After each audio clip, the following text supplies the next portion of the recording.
नमस्कार साथियों उत्तराखंड सरकार कुछ चीजें प्रचारित तो बहुत ज्यादा करती हैं, लेकिन उसका नतीजा शून्य ही क्यों निकल आता है। उत्तराखंड सरकार में आखिर ऐसा क्या है कि कई विशेषज्ञ यहां काम करने को ही तैयार नहीं है। पूरी खबर मैं आपको विस्तार से बताऊंगा, लेकिन उससे पहले अगर आपने अभी तक हमारे चैनल को सब्सक्राइब नहीं किया है तो सबसे पहले आपसे आग्रह है कि हमारे चैनल को सब्सक्राइब जरूर कर लें। वीडियो को अंत तक पूरा देखें और फिर कमेंट करके अपनी राय से हमें अवगत कराएं। साथ ही साथ आप नीचे दिए गए नंबर या फिर क्यूआर कोड के माध्यम से हमारा सहयोग भी जरूर करें। नमस्कार साथियों, मैं हूं अनूप ठपियाल और कुछ चीजें जो जोरदार तरीके से उत्तराखंड में प्रचारित हुई। उत्तराखंड में एक और मेडिकल कॉलेज की स्थापना होने जा रही है और इस बार यह सौगात मिली है हरिद्वार को। 100 सीटों का अस्पताल वहां पर मंजूर हो गया है और इसके लिए राज्य सरकार ने केंद्र सरकार को विशेष धन्यवाद भी दिया है। प्रचार यह हुआ कि पिछले 2-3 वर्षों में 2-3 मेडिकल कॉलेज आ गए हैं। इससे पहले अल्मोड़ा के मेडिकल कॉलेज को भी तैयार किया गया। खबर यह भी आ रही है कि तीसरा मेडिकल कॉलेज जो टिहरी में प्रस्तावित है उस पर भी बड़ा फैसला जल्द ही हो सकता है। राज्य और केंद्र सैद्धांतिक रूप से इस पर सहमत हो गए हैं कि टिहरी में मेडिकल कॉलेज बनाया जाना है। किशोर उपाध्याय जो वहां के स्थानीय विधायक हैं, वह इस बात को खूब प्रचार प्रसार भी कर रहे हैं। लेकिन इस खबर को भी देखिए, ये भी एक खबर है देहरादून की ही।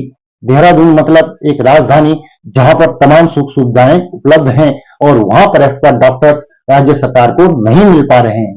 दून मेडिकल कॉलेज में 100 लोगों के लिए साक्षात्कार होना था, लेकिन उसके लिए इंटरव्यू में आए केवल और केवल 8 लोग। महज 8 लोग यहां पर पहुंचे।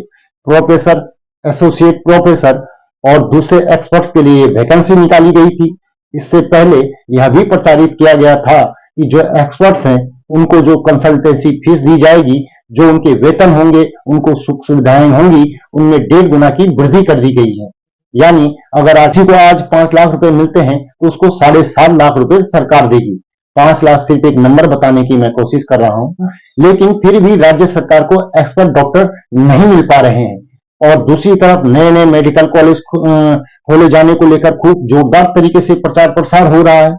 खबर इससे पहले यह भी आती है कि जो श्रीनगर मेडिकल कॉलेज है वहां पर भी फैकल्टी नहीं रहती है, इसीलिए मेडिकल कॉलेज की हालत बहुत बेहतर नहीं है। जिन सुविधाओं को जनता को मिलना चाहिए था वो सुविधाएं स्थानीय लोगों को, गढ़वाल के लोगों को नहीं मिल पा रही है। अल्मोड़ा का तो मालूम नहीं है कि वहां पर भी इस तरीके की खबरें आनी भविष्य में शुरू हो सकती हैं। अगर यही रवैया स्वास्थ्य विभाग का रहा, यही रवैया सरकार का रहा तो।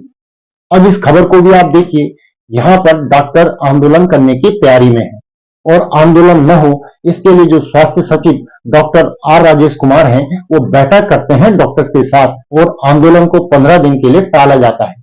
खबर यहाँ पर यह है कि जो स्वास्थ्य के क्षेत्र में लगातार बेहतर प्रयास करने का दावा राज्य सरकार करती है और केंद्र और राज्य सरकार की हर बात को मान भी लेता है, लेकिन फिर भी स्वास्थ्य विभाग में ऐसा क्या हो रहा है कि डॉक्टर खुश नहीं है और आंदोलनरत हैं और डॉक्टर्स काम करने के लिए नहीं आ रहे हैं, चाहे उनको कितना भी वेतन दे दिया जाए।